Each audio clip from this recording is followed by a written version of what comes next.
Every Indian in the world would recognize him, right? Shri Bhagat Singh. But do you recognize her? Shrimati Durgavati Devi. She was one of the fiercest women of India's independence movement. To avenge the death of Lala Lajpat Rai, Shri Bhagat Singh and his comrades decided to assassinate the superintendent of police. On the 17th of December 1928, Shri Rajguru and Shri Bhagat Singh shot an officer as he was exiting the district police headquarters. The city erupted, not with noise, but with an eerie silence. Within the hour, checkpoints had sprouted like weeds at every entry and exit. No one could leave Lahore, no one could enter Lahore. The city was clamped tightly shut. Sirens sliced through the air at irregular intervals. Whispers of the dreaded CID arriving on the scene sent a chill down the city streets. The CID didn't just investigate. They peeled back lives, ripped through families, hunted like wolves in the dark. For the next 2 days, the city became a grid of suspicion and fear. No one was safe. And somewhere, deep in that breathless city, Sri Rajguru and Sri Bhagat Singh watched, waiting. Every young man leaving Lahore was being interrogated and searched. Then on the 19th of December, Sri Sukhdev called on Srimati Durgavati Devi. She was the wife of Sri Bhagwati Charan Bora, a close comrade of Sri Bhagat Singh.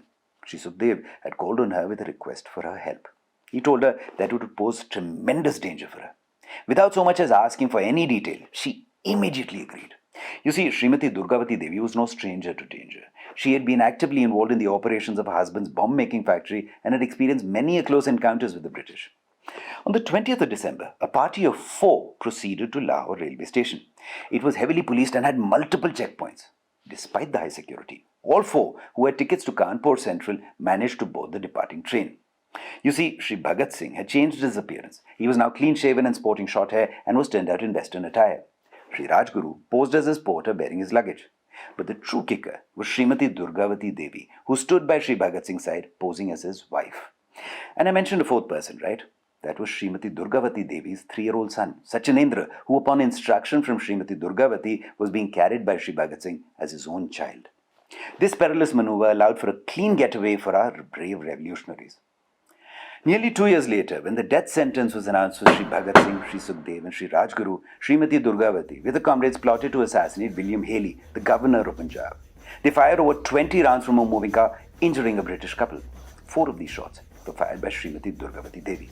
Her presence rattled to the very core the colonial ranks.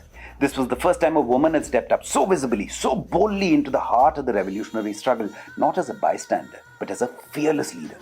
But while Sri Bhagat Singh and his comrades became martyrs, Srimati Durgavati Devi was forgotten.